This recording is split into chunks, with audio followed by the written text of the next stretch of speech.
संवत 2081 की शुरुआत होने वाली है।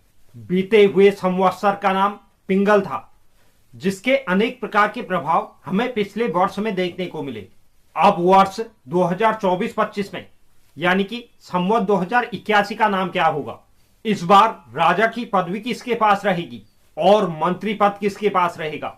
सशेष पदार्थों का अधिकार किसके पास रहने वाला है? वर्ष का धान्य कौन होगा?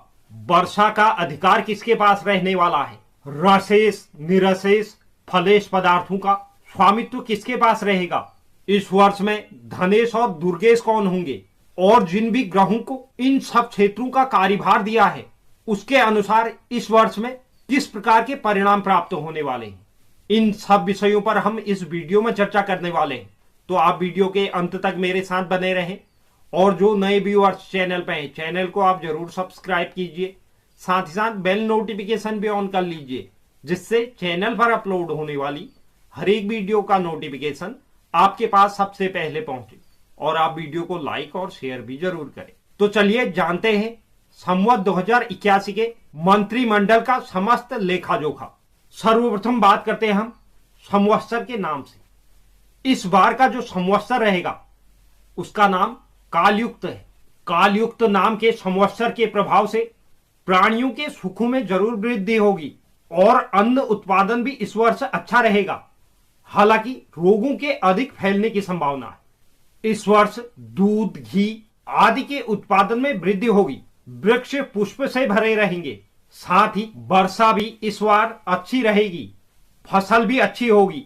गाय भैंस बैल बकरी कांसा तांबा आदि धातु इन सब की सेल भी अच्छी रहने वाली है।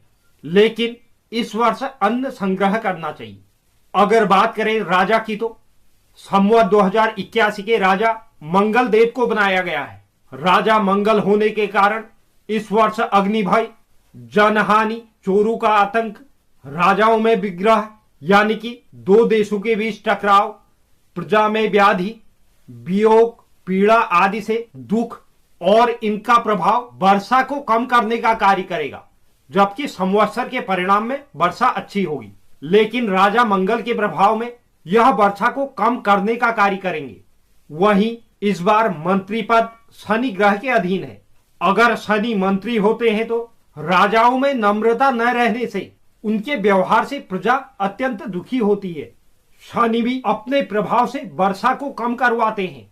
मनुष्य के जीवन में सुख और धन की कमी महसूस होती है।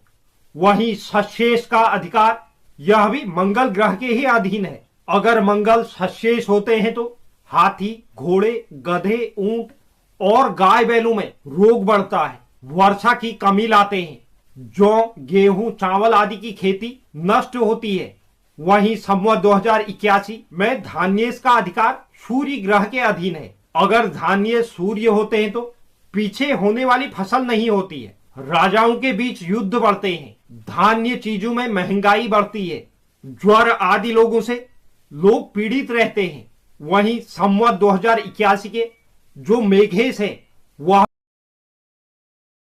अगर मेघेश होते हैं तो जौ चना गन्ना निवारू और चावल उत्पादन बहुत अच्छा रहता है और पृथ्वी पर सुख संचय होता है।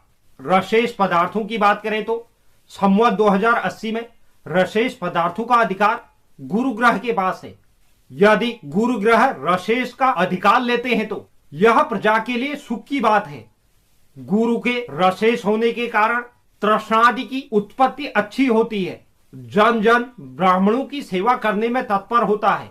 राजा लोग हाथी घोड़े ऊंट रथ आदि से युक्त रहते हैं।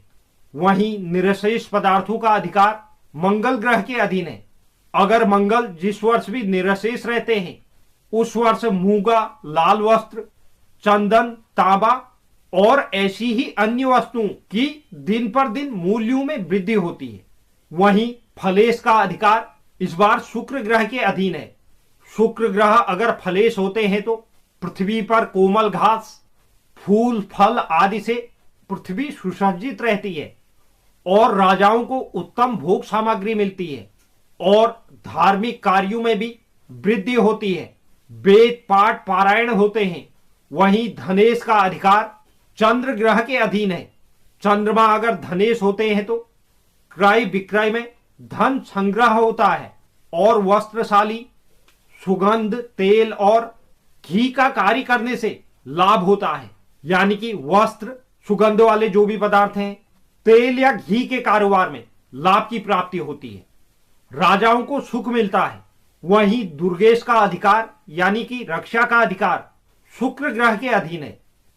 अगर शुक्र दुर्गेश होते हैं तो प्रजा यानी कि देशवासियों के बीच सुख रहता है, व्यापार बहुत अच्छा रहता है, उससे सुख की प्राप्ति होती है। घर परिवार में सुख का माहौल रहता है। पर्वत और वन दूर से भी समीप दिखाई देते हैं, यानी कि धुंध में कमी रहती है। तो इस प्रकार से संवत 2081 के सभी मंत्रिमंडलों के फल इस वर्ष में प्राप्त होने वाले हैं। तो उम्मीद करता हूं यह जानकारी आपको पसंद आई होगी। जो भी दर्शक चैनल पर नए हैं, चैनल को आप जरूर सब्सक्राइब कीजिए, साथ ही साथ बेल नोटिफिकेशन भी ऑन कर लीजिए, जिससे चैनल पर अपलोड होने वाली हर एक वीडियो का नोटिफिकेशन आपके पास सबसे पहले पहुंचे। और आप वीडियो को लाइक और शेयर भी जरूर करें। धन्यवाद।